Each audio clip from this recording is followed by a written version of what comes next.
You know what I hear all the time? I eat healthy all day and then I just lose control at night, or I binge eat before bed. If you have struggled with this, just know you are far from alone. This is such a common issue, a common problem, and I want to dig into this with you today. All right, so how can we handle this eating healthfully all day, doing good all day, just to blow it at night? It's very common. Why is it so common? Well, there is a reason. And I first want to start by looking at the sentence. I eat healthy all day and then lose control at night.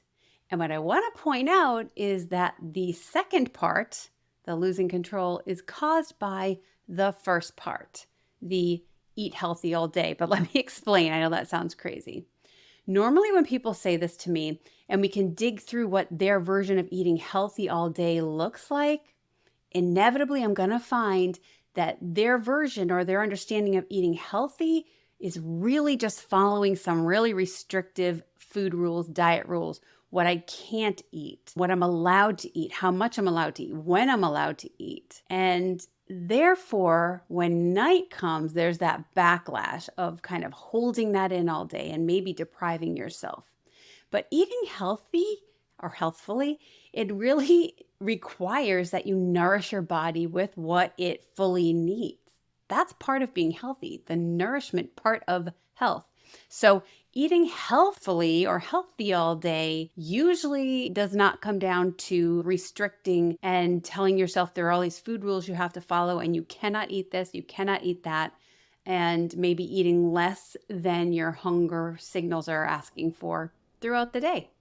What do we think is going to happen at night, right? Your body is going to need a certain amount of fuel or energy, and it's your job to provide that for your body, or it'll require it later. Now, this type of eating throughout the day and then overeating or making up for it at night, that creates a very unnatural relationship with food, right? That isn't very natural. You're going to make up for insufficient eating that you've done all throughout the day at some point. No matter how, quote, good you are all day, if you're depriving yourself of food, you really are going to set yourself up for a backlash for two reasons. One, your body may not have gotten enough fuel for the day. It might not have gotten enough energy, meaning calories, or vitamins and minerals, and it's calling out for more. That's part of health. That's good. We don't want to ignore that. Secondly, think about this. Eve in the garden, God said, you can have everything. You can have every single plant. Every tree is there for you, for your enjoyment, except that one. Well, didn't that just make that one over there far more tempting, made her far more vulnerable to temptation for the one thing she couldn't have? So we see that even in, let's talk toilet paper in 2020. Did everybody need to buy that much toilet paper? No, but there was that fear of it being out of reach, unattainable. And that's how we're setting ourselves up when we tell ourselves all day long, I cannot eat this, I cannot have that, I cannot eat even if I'm hungry. Suddenly, everything that's forbidden is far more tempting. There's our sin nature at work. And then our willpower, which is what we're relying on, it's going to give out at some point. Those temptations are going to win. So we have that 1-2 punch against us where we're not only maybe not fueling our body properly and nourishing it, and we're going to have the physical backlash, but there's that whole mental, spiritual backlash as well when we've unnecessarily restricted things that God gave us to be enjoyed with Thanksgiving. We want to find a better way, because if you have lived this way for any amount of time, or you've even experimented with this enough, you can see for yourself that this method of eating, it's not really working, is it? No. So we want to find something that is a much more natural and truly healthful way of eating, where there isn't that backlash at the end of the day where we lose control. Let's try a different way that is sustainable, that won't cause that nighttime backlash, because A, you've properly fueled your body throughout the day and given it what it needs, and B, you're not giving yourself unnecessary restrictions that are not based on science, not based on scripture. Let's do something else. Here's your challenge. Try to eat 3 full meals a day and Supplement with some snacks when you need them. And how do you know when you need them?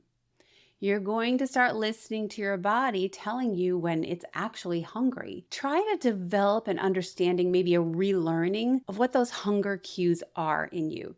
They're individual for people, but in general, we can say that most people experience things like the obvious growling stomach or pain in the stomach, or you might be getting a mental fog or brain fatigue when you're hungry. You may have an attitude change, get a little cranky, a little hangry, right? So start to understand yours and learn yours, but then it really is your responsibility to respond to those because God designed those in you to tell you when your body needs fuel. If you're going to insist on ignoring those or even abusing those, as we can call it, then there will be that backlash at the end of the day. Sooner or later, those chickens are coming home to roost, right? So we want to nourish our body properly all day. We can do that by starting to learn and respond to our own physical signs of hunger, those hunger cues. Having enough nourishment, having those 3 meals a day, and not depriving ourselves all day of the food we need or setting ourselves up for the extra temptation that the forbidden causes. When these aren't forbidden things. God has not forbidden food. In fact, He's created all of these things for you to enjoy with gratitude, with thankfulness to Him. So let's try that new way of eating so that we're not eating, quote, healthy all day, not so much healthy, and then having that overeating or losing control at night. And see how you do. I know this can sound scary when you feel like you must live by food rules. You have to live by the diet rules to be healthy. But that is not true, and it really causes a backlash for many, many people. So let me know in the comments if you're willing to try this or if you are trying it and how it's going. Let me support you, and then come back next time for the new video. I hope to see you there.